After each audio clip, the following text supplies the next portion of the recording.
Comment deux jeunes de Sainte-Anne ont-ils pu disparaître aux yeux et à la barbe de tous? Aujourd'hui, on va parler de l'une des plus grosses affaires de l'histoire de la Martinique. Un scandale à plusieurs millions, voire milliards. Où se cachent les ravisseurs? Que nous cache-t-on 60 ans plus tard? Bonsoir, mesdames et messieurs, et bienvenue dans Mise à fait, votre rendez-vous des faits d'histoire. Aujourd'hui, on va parler d'une histoire absolument incroyable qui me passionne en réalité, qui est celle des 16 de Basse-Pointe. Alors, c'est l'histoire de 16 ouvriers agricoles syndiqués qui ont été soupçonnés du meurtre de leur employeur en 1948. Alors, pour en parler, nous avons la chance d'avoir effectivement 4 personnes qui connaissent cette histoire de près comme de loin. Et en premier lieu, nous avons la chance d'avoir M. Robert Saé. Bonjour, M. Robert Saé. Bonjour à tous. Avant de rentrer dans l'affaire des 16 de Basse-Pointe, est-ce que vous pouvez nous faire un petit point général? On est dans quel contexte? En 1948, qu'est-ce qui se passe en Martinique? Alors, nous sommes déjà au lendemain de la Deuxième Guerre mondiale. Et il y a un certain nombre de difficultés liées à cette guerre-là, mais il y a aussi le retour de ceux qui s'étaient battus pour la France et dont beaucoup n'ont pas vu leur sacrifice reconnu. Sur le terrain, les contradictions sociales sont exactement les mêmes qu'il y a 20 ou 30 ans. Les maîtres des habitations n'ont rien cédé en matière de social à aucun niveau que ce soit, et les contradictions sont très vives entre les gens des campagnes, les ouvriers agricoles, les petits cultivateurs comme on les appelait, et les classes un peu supérieures. La deuxième donnée à prendre en compte, c'est que le mouvement de la petite bourgeoisie, des gens assez aisés, se battent pour l'assimilation, avec l'idée que si on a les mêmes droits que les travailleurs de France, comme il disait, les conditions de vie allaient pouvoir se développer et s'améliorer pour tout le monde. Alors, bien entendu, vu la misère des gens et l'implantation d'un certain nombre de cadres, notamment du mouvement communiste, les gens croient à cet idéal de l'assimilation comme étant porteur d'amélioration. Et la troisième chose, justement, du contexte global, c'est que au niveau français, comme au niveau martiniquais, le mouvement syndical et le mouvement communiste sont très puissants. Ils sont bien implantés. Donc, en Martinique, nous avons des sections très puissantes, mais qui sont en relation avec les syndicats français, les centrales, la CGT. Donc ça, c'est cet environnement-là qui va expliquer que quand les 16 de Basse-Pointe seront arrêtés pour être jugés, ils auront un soutien international très puissant. Donc le contexte global... c'est qu'on est après la Seconde Guerre mondiale, avec encore quelques difficultés qui apparaissent. Alors, nous avons la chance d'avoir avec nous M. Camille Moutoussamy. Est-ce que vous pouvez, déjà, merci d'être parmi nous, est-ce que vous pouvez nous expliquer un peu dans qu'est-ce qui s'est passé, justement, et pourquoi on parle de l'affaire des 16 de Basse-Pointe? Ça a commencé par... Dans le micro. Il faut... Non, c'est bon, tu ça a commencé par... une affaire de fesses.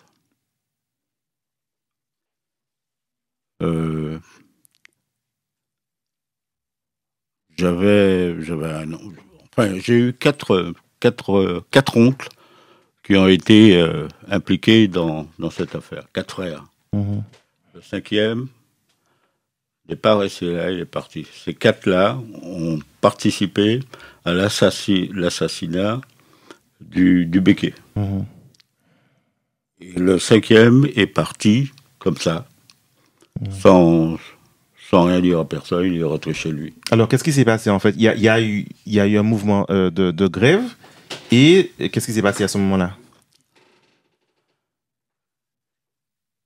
Ce qui s'est passé, c'est que le Béquet est arrivé en voiture, accompagné de 2 Français, gendarmes, armés. Lui-même était armé. J'ai un nom qui s'appelait Paterne. Jean-Claude le connaît, je pense que tout le monde connaissait Paterne. Et cet oncle-là était un décideur, en fait. Il n'avait pas la carrure d'un décideur, c'était un coulis. Un coulis, comme tous les coulis, n'était pas énorme, ni dans la tête. Et le Becquet est arrivé donc avec les deux gendarmes armés. Et il a voulu tirer sur Paterne. Paterne. Et il y avait parmi les deux gendarmes quelqu'un qui avait des relations amoureuses avec une de mes cousines. Donc une des nièces de Paterne. D'accord? Et quand le Becquet, qui ne souffrait pas à Paterne, a voulu tirer parce qu'il avait son revolver, quand il a voulu tirer sur Paterne, le gendarme qui avait des relations avec ma cousine, à cette époque c'était la nièce de... Le gendarme avait dévié le coup, et Paterne, comme tous les coupeurs de canne, ne se déplaçait pas sans coutelas. Et Paterne lui a coupé le bras qui tenait le fusil. Le fusil. Ah, c'était pas un fusil, c'était un pistolet. Bon. Et donc le bras a été sectionné et lui il a pris la fuite.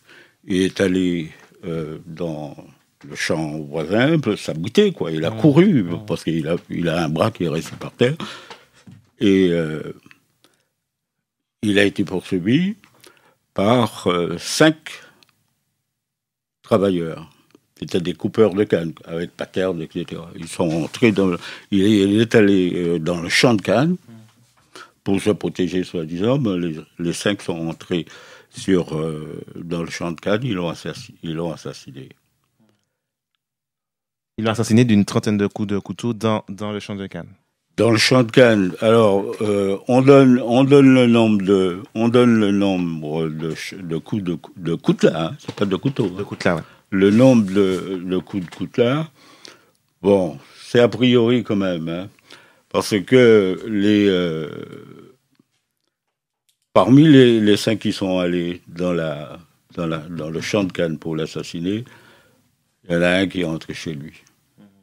Tout le monde l'a vu rentrer chez lui, parce que tous les grévistes étaient là. Hein. Ils n'étaient pas dans le champ de canne, mais ils étaient tous là. Et il y en a un oncle à moi encore, qui est rentré chez lui paisiblement. Il est rentré chez lui. Et donc, personne ne l'a inquiété. Les 4 autres ont été arrêtés. Ils n'ont pas été arrêtés tout de suite. Hein. Ils ont pris le maquis. Enfin, ils ont pris les bois, quoi, comme on pourrait dire. Ils ont pâti en bois. Ils connaissaient les bois de l'Héris. Hein. Ils connaissaient ça par cœur. C'est là qu'ils ont vécu. Et ils sont partis. Et les autres grévistes sont partis avec eux. Tandis que l'autre, quand il était chez lui, il n'a pas été inquiété. On lui a foutu la paix. On ne parle jamais de lui. Je ne l'aurais pas connu si ce n'était pas mon oncle, c'est-à-dire le frère des 4 autres. Et donc, ils sont partis dans les bois. Tous les autres grévistes sont partis dans les bois. Ils ont vécu pendant très longtemps. Je dirais le reste plus tard. Et donc, du coup, après, il y a donc 16 ouvriers agricoles qui sont donc arrêtés. Et donc, c'est là que commence donc l'affaire des 16 de Basse-Pointe. Une affaire que moi, j'ai connue à travers un documentaire absolument fabuleux que j'ai apprécié, Madame Boudrech. Vraiment, ce documentaire, c'est une pépite. Est-ce que vous connaissiez déjà cette histoire de l'affaire des 16 de Basse-Pointe avant de réaliser le documentaire? Non, absolument pas. Je connaissais pas du tout l'affaire des 16 de Basse-Pointe. Moi, je suis tombée dessus, on va dire, ou en tout cas, on me l'a transmise parce que à l'époque, je connaissais très bien Georges Gracian, Génie Gracian, enfin la famille Gracian d'une manière générale. Georges Gracian, qui était l'avocat des 16 de Basse-Pointe. Qui était l'avocat des 16 de Basse-Pointe en Martinique, qui était donc leader du Parti communiste martiniquais. Et donc, à la mort de Georges Gracian, c'est Génie, sa femme, ce que je raconte dans le film, qui, pour une raison que j'ignore, sauf qu'elle savait bien évidemment que je m'intéressais au documentaire et que je m'intéressais particulièrement à l'affaire Aliker. Elle m'a emmenée comme ça à l'occasion d'une visite que je lui ai rendue, parce que je lui rendais visite de façon régulière après la mort de Georges au Diamant.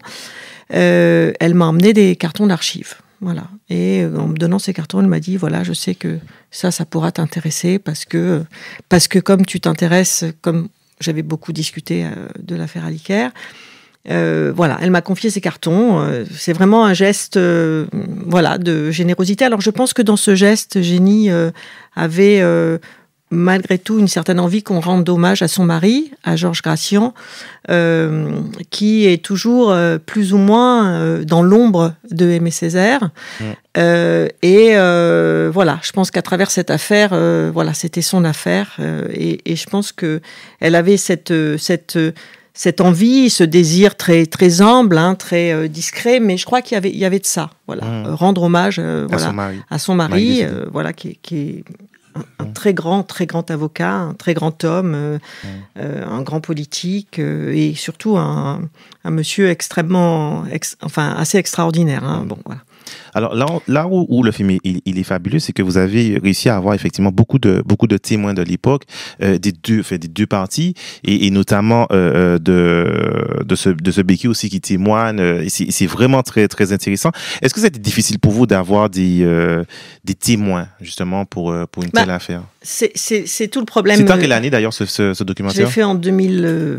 J'ai fait en réalisant en 2006. Il est sorti en 2008. Non, mais c'était le problème que j'avais, c'est-à-dire qu'à partir du moment où moi j'ai ouvert les cartons et que j'ai vu ce que c'était. Alors les cartons, c'était quelque chose d'absolument extraordinaire parce que j'ai ouvert des cartons dans lesquels il y avait des archives de journaux déjà qui étaient annotées par Georges Gracian lui-même. Il y avait toute la chronologie du procès que Génie avait gardé en archive, voilà, parce qu'elle avait accompagné son mari.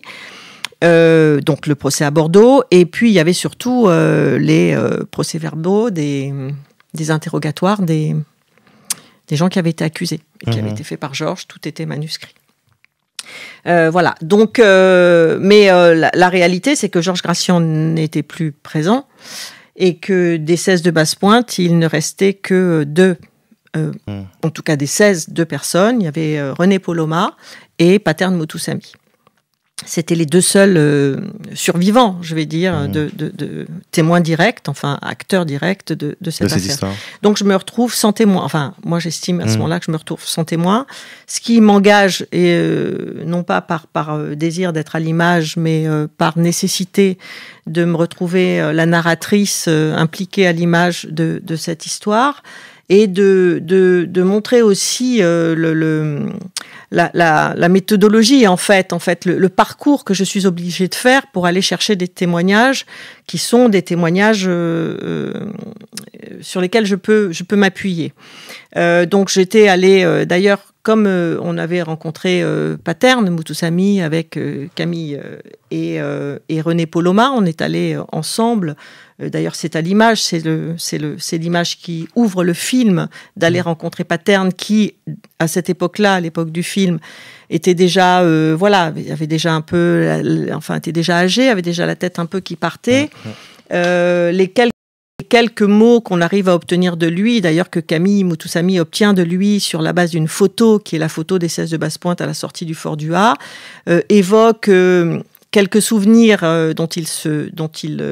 qu'il manifeste, et c'est sur cette base-là que je démarre le film, parce que finalement tout le film est une reconstitution de la mémoire, et on va dire que dans la dramaturgie documentaire, la reconstitution d'une mémoire que finalement Paterne n'a plus.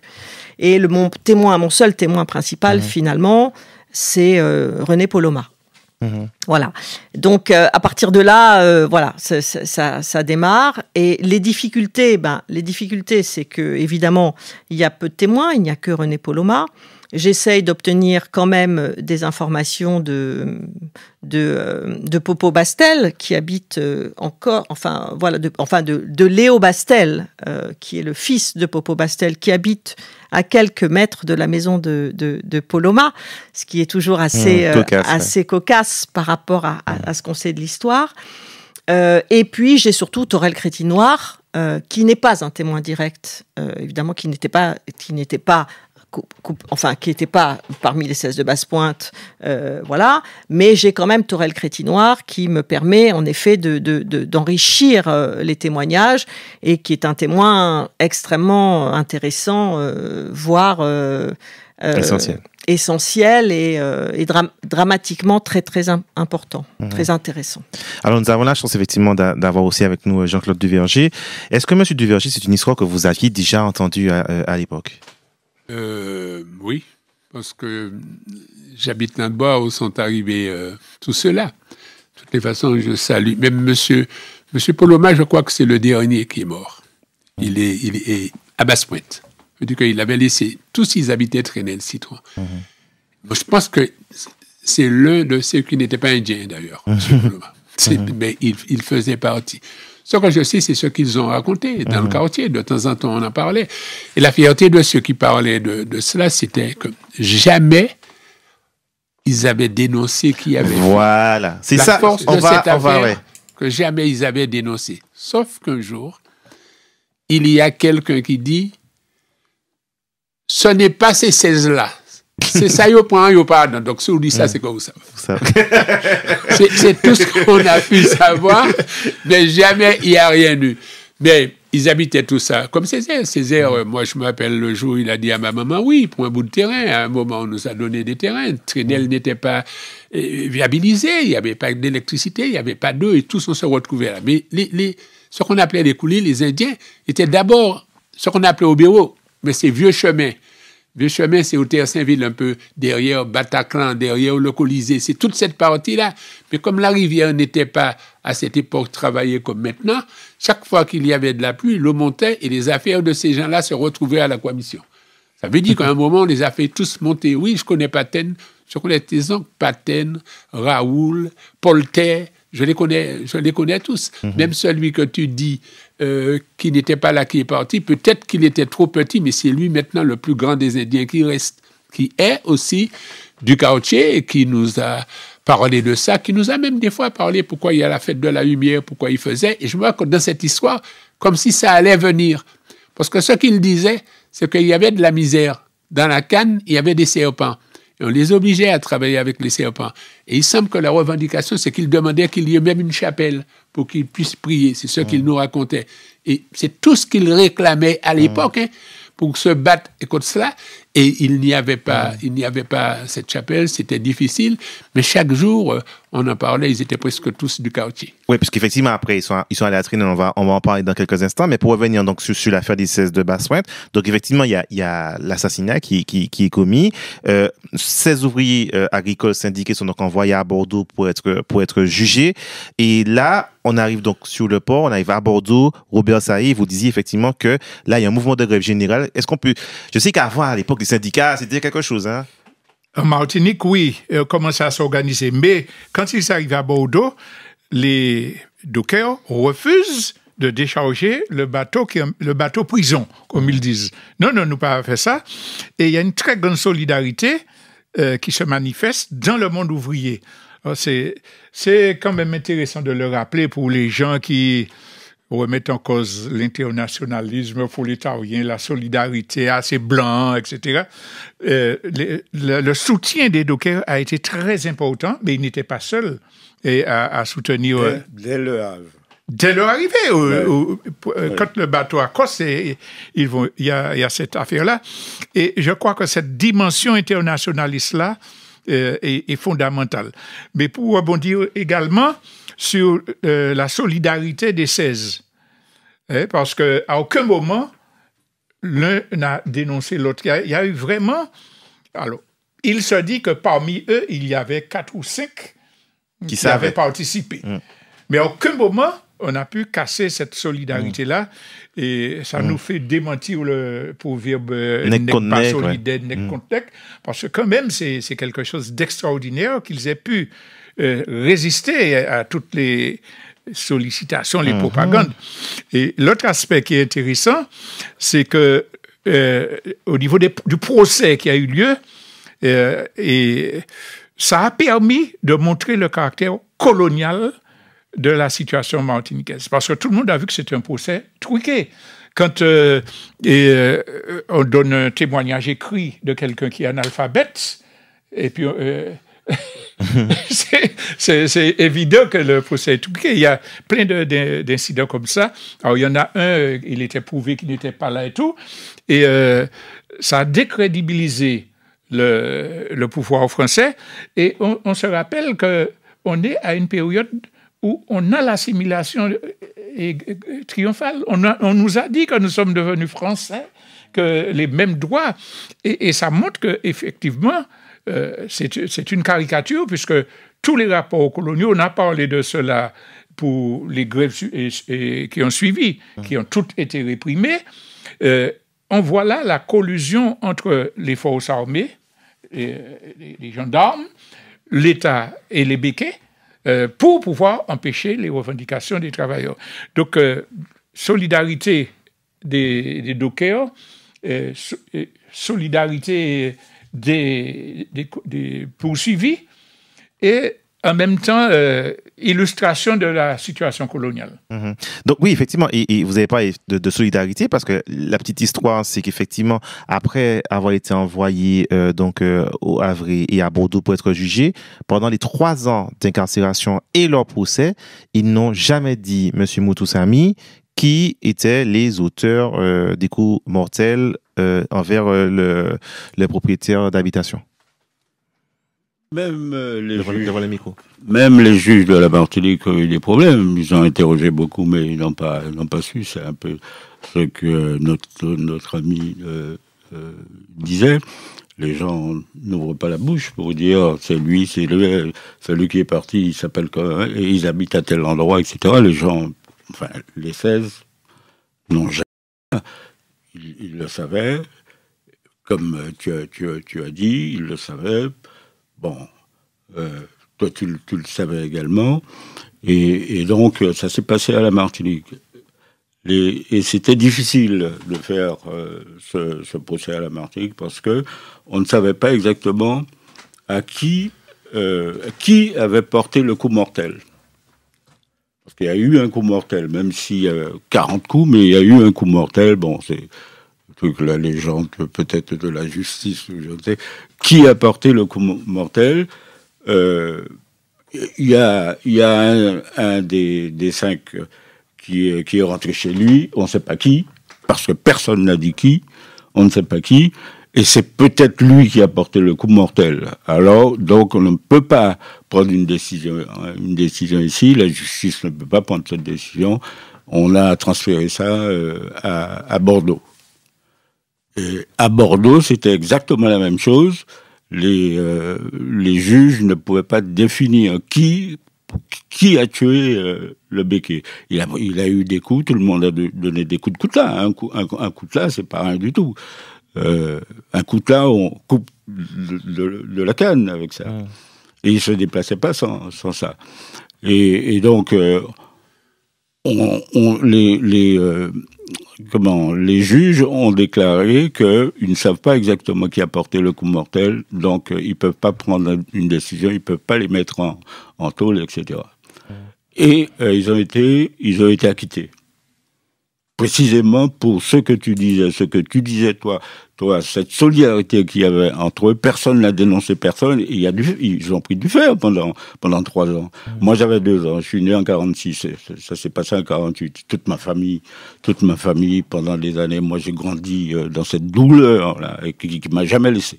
Ça m'a jamais laissé, et personne ne fera n'importe quoi avec moi. Personne. Parce que c'est ma culture, ça. Avant l'école, avant tout, c'est ma culture, et ça, c'est extrêmement important. Par contre, si tu m'y autorises, je vais quand même reprocher à Camille Mauduèche un certain nombre de choses. Camille Mauduèche, avant de faire le film, il est allé voir Delépine. Et Delépine, c'est l'intellectuel que nous connaissons, etc. Et Delépine lui a dit moi, j'ai pas les données qu'il faut. Allez voir Camille Moutoussamy à la région. Et elle est venue à la région me voir. Elle a cherché à me voir. On a travaillé beaucoup. On a pris on est descendu dans la cour de la région. Et on s'est vu tout le temps. Elle a dit que je vais emmener voir mon oncle à Saint-Pierre, parce que mon oncle, qui n'avait plus de force, qui n'avait plus rien du tout, était hébergé par une de ses sœurs, une de mes tantes. Alors, moi, je reproche ça à Camille parce que elle a fait beaucoup de télévision, beaucoup de radio. Elle n'a pas toujours dit ce qu'elle a dit là. Elle n'a pas dit exactement comment ça s'est passé. Elle le savait puisque moi je lui ai dit.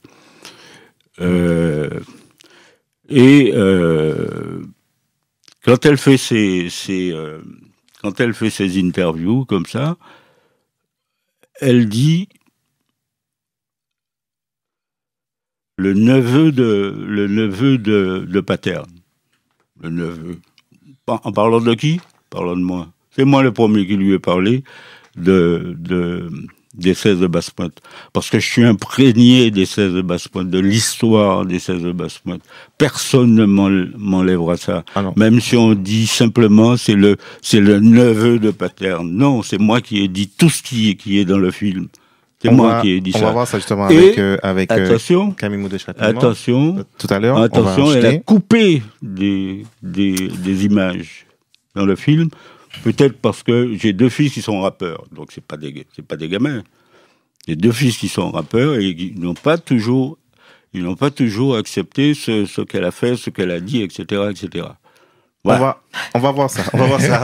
C'est la réalité. C'est dans l'histoire des 16 de Basse-Pointe. Si, on va voir ça dans quelques instants tout à l'heure, puisque effectivement, ce qui s'est passé, c'est que les 16 de Basse-Pointe sont restés pendant donc 3 ans. Il y a eu un silence, ils n'ont absolument rien dit.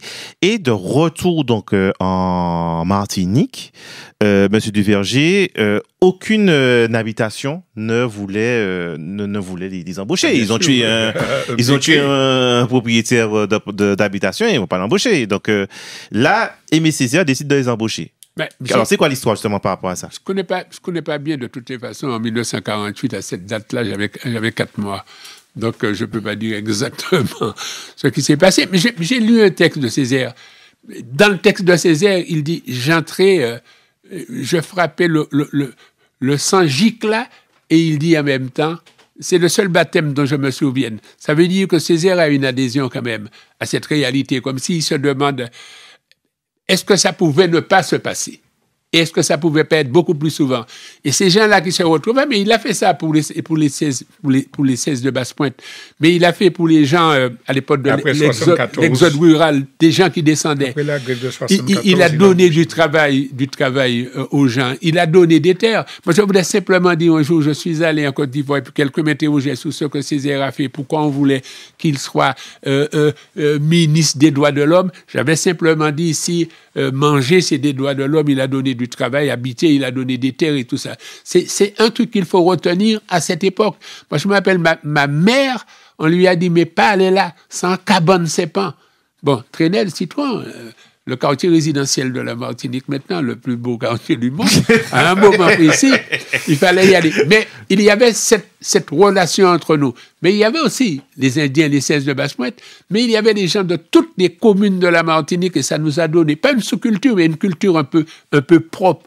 Ce que je veux ajouter sur les 16 de Basse-Pointe, même à nous, même dans les plaisanteries, même dans nos relations, même dans nos chantées Noël, même dans nos punches, chez nous l'autre, ils nous ont jamais dit qui a tué. Ils n'ont toujours pas dit. Et pour revenir donc sur Aimé Césaire, on parle beaucoup de Césaire, le poète, l'homme politique, etc. Est-ce qu'on peut rapidement parler de Césaire sur le côté social? Apparemment, il a fait beaucoup de choses pour les gens, etc. C'est vraiment vrai, ça, ou pas?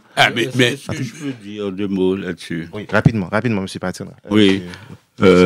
Césaire, il est à Basse-Pointe.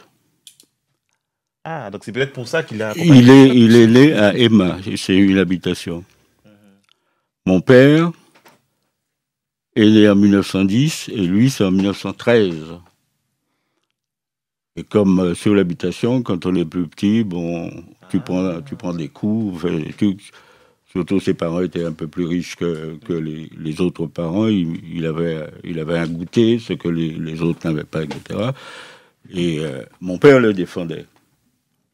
Et quand ça s'est passé les 16 de Basse-Pointe, il a accueilli la famille, les motosamis, etc. Mais il n'y a pas de champ de canne à Fort-de-France. La seule chose qui s'achève, c'est couper les cannes. Il n'y en a pas. Bon, et Césaire leur a donné un balai et leur a dit vous allez nettoyer la ville. Ils ont été embauchés après la ville de Fort-de-France. Ils ont été embauchés par Césaire. Et ils ont été hébergés d'ailleurs, dans une embauchés et hébergés par Aimé Césaire. Oui. Et comme ça a été dit par mon ami, la rivière entrait souvent dans ces maisons. C'était une grande vieux chemin. C'était le vieux chemin. Il y avait un petit escalier pour entrer, mais on était dans la rivière, et la rivière, le Vassor, était à l'époque très, très puissante, ça descendait, etc. Et les gens habitaient là. Moi, je suis descendu chez mon père, on avait 4 mètres carrés. Les gens avaient 4 mètres carrés, c'est-à-dire qu'on n'avait pas les moyens de les héberger, et eux non plus n'avaient pas un centime pour payer une autre. Donc, on était sur 4 mètres carrés, etc. Quand l'eau partait, bon, l'eau prenait tout. À un certain moment, Césaire nous a dit, voilà, vous montez à la Traînelle, d'abord à la Grosse Roche, c'est-à-dire à la partie qui est avant le citron, etc. Et chacun a pris un bout de terrain. Mais le terrain est pentu comme ça, il faut couper pour faire un angle droit et essayer de faire sa maison. C'est comme ça qu'on a commencé à faire. Et moi, j'étais maçon. Alors que à l'époque, j'ai appris la maçonnerie, j'ai appris à casser les pierres, j'ai appris à battre le béton, etc. Et nous avons fait notre maison qui n'avait pas que 4 mètres carrés et qui en avait 8. on va, merci pour le témoignage. On va avancer parce que Camille Moudouche a dit quelque chose qui était très intéressant. C'est effectivement la relation Gratien-Césaire, parce que Césaire prenait beaucoup de place, on va dire, par rapport à ses actions. Est-ce que justement, il y avait des bisbilles entre Gratien et Césaire à l'époque ou pas du tout? Moi, je n'ai pas parlé de bisbilles, parce que comme vous voyez, il faut que je fasse attention quand je parle. Hein. Non, vous n'avez pas parlé de ça, mais c'est du que j'ai déjà entendu ailleurs. Est-ce qu'il y avait des tensions entre Gratien et Césaire? Non, il n'a pas dit ça. C'est moi qui dis ça. Mais oui et non. Ça veut dire que oui. C'est de Lamartine ou à Gratien? Non? Si? Oui, il est Lamartine. Ah, c'est pour ça qu'il y a des tensions entre Lamartine et Fort-de-France. Non, mais d'abord, l'historien peut dire Gratien est avec Césaire. Césaire est au Parti communiste. Gratien est avec Césaire. D'accord. Et quand Césaire démissionne du Parti communiste français, son texte est écrit, j'ai démissionné du Parti communiste français, on m'a démissionné de la Fédération de la Martinique. Maintenant, il fallait qu'il y ait une séparation entre Césaire qui est parti et Gratien, mais ils n'ont vraiment jamais été, à mon sens, des adversaires, des ennemis, etc. Non, ils ont été des adversaires à un moment. Ok, donc Césaire est parti, il a créé le PPM, et Gratien est resté au Parti communiste, Robert Saï. Oui, dans tout le monde, mais en particulier en France et en Martinique, il y a la rupture qui se fait, d'une part, entre les communistes et les socialistes, et ça a une répercussion ici, mais d'autre part, il y a une rupture qui se fait en Martinique entre ceux qui prennent un penchant plus nationaliste et puis ceux qui restent plus fidèles à la doctrine communiste. En gros, c'est ça. Et c'est un divorce idéologique qui se fait là. Ça n'a pas toujours été tendre. Il y a eu des bagarres il y a eu notamment au moment des élections, entre les communistes et le PPM. Ça a été très dur. Face au micro. Ah, pardon. Ça a été très dur. Donc, il y a cette rupture politique-là qui existe. Il ne faut pas la sous-estimer. Et ça a été parfois très violent. Notamment au moment des campagnes électorales, il y avait des jets de pierre et il y avait des conférences. À l'époque, c'était dur. C'était très dur.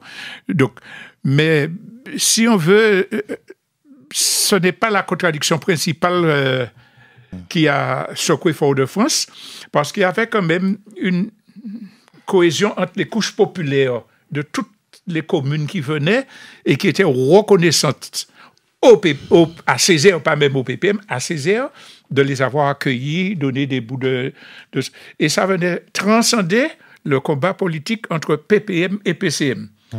Même des gens qui étaient communistes et qui avaient des lopines à traîner et tout ça, ils n'allaient pas cracher sur Césaire. J'étais dans ce quartier très rapidement, où c'était un bastion PPM avec Madame Madeleine et tout ça, maternité.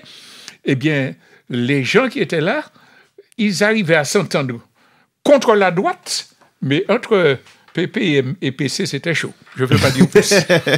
Alors justement... mais juste une parenthèse avant. Ce qu'il y avait entre le PPM et le Parti communiste, certes, mais entre Grassin et Césaire, il y avait un niveau tel qu'il n'y avait pas. Oui, c'est quand même... Juste on a enchaîné, il y a d'autres choses avant. Césaire est né à Emma, à Basse-Pointe, je l'ai dit tout à l'heure. Oui, vous l'avez dit déjà. Mais il n'y a jamais mis les pieds. Parce que Basse-Pointe, c'était une commune où il y avait beaucoup de communistes. Il y avait un maire communiste. Et c'est le seul maire communiste qui a été élu à la fois à Basse-Pointe et à Macouba, souvenez-vous. Crétinois. Il était maire de Basse-Pointe et maire de Macouba. Et Césaire ne mettait pas les pieds dans sa commune. La commune de Basse-Pointe. La commune de Basse-Pointe, ni sur l'habitation, parce qu'il est né sur l'habitation Emma. C'est la même où il y avait la gendarmerie. C'est la même que les deux flics, les deux gendarmes ont été recrutés pour aller, pour aller tuer ou battre des grévistes. Alors, il nous reste quelques minutes encore également. On va regarder d'abord un sondage. Je vais donner la parole justement à Camille Modèche, puisque c'est grâce à elle justement que ce documentaire, notamment, en tout cas cette histoire, a été connue en partie, en grande partie. Donc, je demandais à des internautes, est-ce qu'ils connaissaient l'histoire des 16 de Basse-Pointe? Et comme vous le voyez, c'est une écrasante majorité. Oui, ils connaissent cette histoire des 16 de Basse-Pointe. C'est assez surprenant puisque c'est notamment des jeunes et des plus jeunes. Qu'est-ce que ça vous inspire, Camille Modèche, justement, puisque en partie, effectivement, c'est grâce à ce documentaire qu'on a connu cette histoire? Je crois que quand le film est sorti en 2008, il y a eu, il faut dire, c'est un documentaire qu'on a, enfin, on va dire que le circuit Élysée, le cinéma en Martinique d'une manière générale, ne s'attendait pas à ce qu'il y ait un engouement tel. Déjà pour un documentaire, la forme tout simplement, qui n'était pas voilà, et pour le sujet. Ceci dit, l'affaire est forte. Enfin, je veux dire, elle porte l'affaire des 16 de Basse-Pointe. Elle porte une dramaturgie du réel qui est déjà très forte, qui est très attractive finalement. Donc, on est pris dans mis à part le fait que moi j'ai épousé une forme un peu d'enquête finalement, mais le réel. Et porte déjà tous les éléments qu'on va chercher en fait dans un film de fiction. C'est-à-dire que moi, quand j'ai découvert l'affaire 16 Basse-Pointe, j'ai dit mais bon, en fait, il y a tout là, il y a tout ce qu'on va chercher au cinéma. La dramaturgie, elle est là, elle est déjà écrite.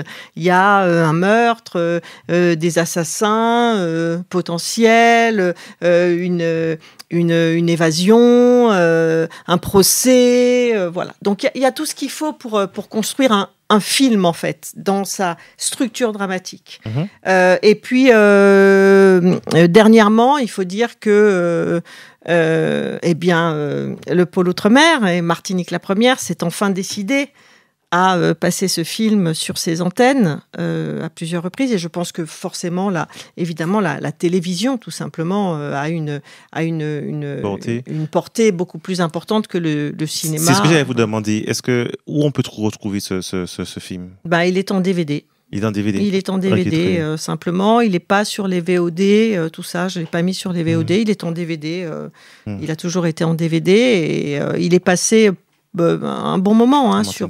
Il était accessible aussi sur la plateforme de France TV. Donc, je pense que c'est là que beaucoup de gens l'ont vu, l'ont revu, mais l'ont vu aussi. En famille, peut-être. Vous aviez déjà travaillé avant sur des films historiques ou même après? Non, c'est Les 16 de Basse-Pointe, c'est mon premier film de long métrage. J'avais déjà fait des documentaires 52 minutes, notamment un au Mali et puis un autre sur un musicien martiniquais, mais jamais fait encore c'est mon premier long métrage en fait. Du coup, il y a donc une proposition que je soumets à M. Deverger, puisque vous êtes aussi responsabilité à 7e. Est-ce qu'il y a des films comme Aliker, comme Les 16 de Basse-Pointe, qui sont des bibliographies? Franchement, c'est fondamental. Est-ce qu'il y a pas un projet peut-être de rendre accessibles ces films-là pour les jeunes populations, pour pouvoir les voir régulièrement? Est-ce qu'il n'y a pas quelque chose qu'on peut faire pour que ces films à forte portée historique soient visibles par tout le monde? Je ne sais pas pourquoi c'est moi. Parce que, je ne sais pas pourquoi c'est moi, parce que ce dont on parle, c'est justement réalisé par une réalisatrice, par quelqu'un du métier. Donc, est-ce qu'il faut répondre favorablement à des demandes qui iraient... Non, je dis, est-ce qu'il faut répondre favorablement à des demandes comme ça? Peut-être, oui, comment mettre en place et comment mettre peut-être notre relation, y compris avec le CNC. Mais après, ce qu'elle dit, enfin, on a passé notre film, y compris avec les diffuseurs, y compris avec ceux qui peuvent faire passer. Peut-être qu'il y a du travail qui se fait, mais qui est là, et qui est où, et qui passe où, peut-être. Oui, je pense que, enfin, moi, de ce que je sais de la façon dont, en tout cas, notre territoire a toujours été sur les films que moi j'ai faits, et les trois longs métrages, puisque les 3 longs métrages que j'ai faits sont en effet tous des films politiques et tous sur des choses historiques, que ce soit les 16 de Basse-Pointe, Lojam ou Chalvet. La CTM m'a toujours suivi. Toujours. Attends, je termine. Vas-y. Donc la CTM m'a toujours suivi très largement. Donc je crois que il y a pas de. C'est évident que le politique, on va dire tout bord confondu d'ailleurs, est de toute façon présent sur ces questions-là. Moi, je dois le dire et je le dis à chaque fois. Maintenant, c'est vrai que j'allais vous renvoyer la question à France TV.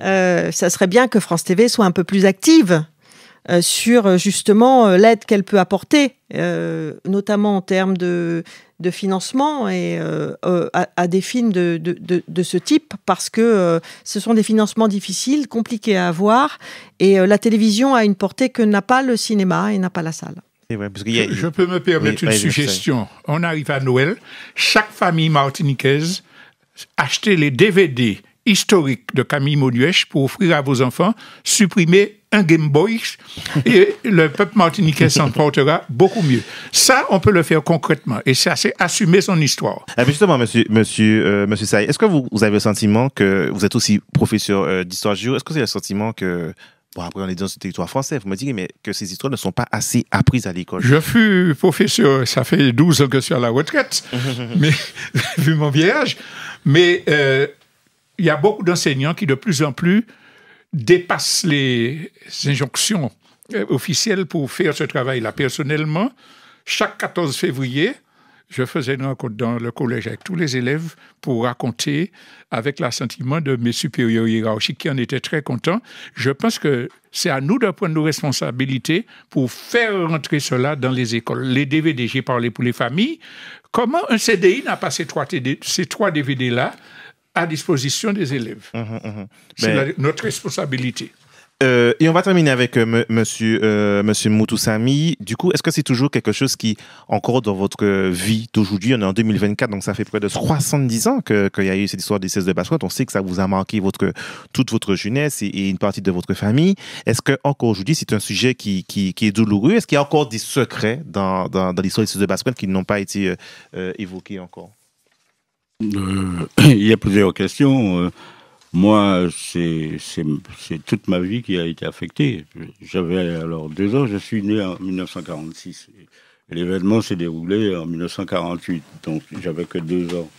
Seulement toute ma famille était impliquée dans cette affaire-là. Donc, quand vous avez 5-6 ans, Hein? Quand vous aviez 5-6 ans, 4 de vos oncles étaient en prison, dans votre père. Oui, absolument. Absolument. Donc vous n'avez pas vu votre père de 5 ans à 8 ans. Mais il n'y avait que ça comme discussion à l'habitation Emma. Tout le monde ne parlait que de ça. C'est-à-dire, moi, j'ai grandi là-dedans parce que j'étais concerné. J'avais 4 oncles dans l'affaire. J'étais concerné, mais mes camarades de l'habitation Emma se sentaient aussi concernés. Ils ont grandi dans ça. Leurs parents leur en parlaient beaucoup. Et c'était quoi l'ambiance dans la maison? L'ambiance de la maison, c'était triste, vous étiez triste, c'était difficile? On était triste, malade. Moi, vous avez vu, hein? J'ai 78 ans. Ça bouge quand je parle de ça. Tout mon corps bouge. Parce que c'est ma vie, ça. J'ai pas d'autre vie. Et comment vous enseignez ça à vos enfants? Est-ce que c'est une histoire que vous ne souhaitez pas en parler à vos enfants, ou c'est un sujet que vous voulez quand même laisser une trace pour que vos enfants sachent en tout cas d'où ils viennent? Non, ils le savent. D'abord, j'ai quand même fait leur éducation. Donc il y a Michel, quand ils ont des enfants, il y en a un qui a une fille de 20 ans qui est à Londres, elle connaît toute cette histoire. Et puis ça va être comme ça tout le temps. De génération en génération, les gens la famille apprendra ça. D'accord? Bon, maintenant, est-ce que mes fils connaissent ça? Ils connaissent ça par cœur. Et c'est pas par hasard, parce qu'ils sont intelligents, mais un peu plus intelligents que moi. Ben, ils font de la musique. Même s'ils ont du succès, mais c'est de la musique. Ils font. Pour dire les choses, pour faire les choses, et pour ne rien demander à personne. Parce qu'ils n'ont jamais accepté que je vienne à la Martinique. Parce que quand je suis venu à la Martinique, après 20 ans, on m'a dit, rentrez chez vous. Rentrez chez vous, c'est aller à Paris. Et mes enfants, c'était des négropolitains. Ce n'étaient pas des enfants de fils de Martiniquais. C'était des négropolitains à leur école, etc., etc. C'est comme ça que ça se passait à l'époque. Bon, ils ont grandi avec ça. Et ils ont développé leurs moyens, ils ont développé leurs talents dans le monde entier. Parce que moi aussi, je suis allé dans le monde entier. Et je leur ai appris à aller dans le monde entier. Pour ne pas simplement se cantonner là où on les appelait des négropolitains. En tout cas, on sait effectivement que c'est une histoire qui vous a profondément marqué. En tout cas, merci à tous. Juste un mot, Monsieur Duverger. Je veux dire un mot pour les gens du Citron quand même, et notamment pour Monsieur Marcel Julina qui est là. Une bonne pensée. Ce qu'il faut dire dans cette histoire, quand elle est racontée dans le quartier, c'est que la population était du côté des 16 de Basse-Pointe. On va justement clôturer avec la bonne annonce du film des 16 de Basse-Pointe qui a fait connaître un peu cette histoire au plus grand nombre. Merci à vous tous d'avoir été des nôtres. Merci beaucoup Camille Moudjès de votre présence. Merci beaucoup Monsieur Camille Moutoussami d'avoir été présent parmi nous. Monsieur Robossa est toujours au top pour raconter les histoires. Et merci beaucoup Monsieur Duverger de nous avoir donné une vision justement du retour de ces personnes à Fort-de-France, à Citron, à Trinelle, et de l'impact que Césaire a eu sur ces populations et donc sur la ville capitale. Merci à vous en tout cas de nous avoir suivis et rendez-vous la semaine prochaine pour une nouvelle histoire. En Martinique, le 6 septembre 1948, Guy de Fabrique, patron blanc créole, est frappé à mort de 36 coups de coutelas. 16 coupeurs de canne noire seront incarcérés pendant 3 ans avant d'être jugés. Regardez. Ils se sont toujours imposés de ne pas dire ce qui s'est passé. 60 ans plus tard, je revisite les méandres d'une histoire à secret. Que s'est-il vraiment passé ce 6 septembre? On a combattu une première fois pour Web. Et puis après on a enfermé pour meurtre. 16 hommes, 16 grévistes syndiqués qui risquent la peine de mort. Je connais personne à Basse-Pointe qui me dit M. Fabrique était un mauvais patron. On dit qu'il a payé pour tous les autres, mais qu'il n'était pas le pire. On dit que cela devait arriver, un jour ou l'autre, dans ce pays. Imaginez la situation des ouvriers de la canne en 1948. Je sais qu'il y avait une féodalité, c'est seuls des Blancs qui opprimaient les nègres. Qu'un jour, il y ait une violence, ce n'est pas étonnant. On dit que les 16 de Basse-Pointe sont des héros. On dit que les 16 de Basse-Pointe sont des assassins. Et ça fait nous un grand mal, nous communistes. Je crois que nous assassins, si je dis ça, ça fait moins la peine. Ainsi, un crime barbare aurait donné ses lettres de noblesse au premier procès du colonialisme français aux Antilles. À aucun moment, ils n'ont lancé d'appel ni à la pitié, ni à la clémence. Non, c'était la grande dignité. Ils réclamaient leur liberté, leurs droits.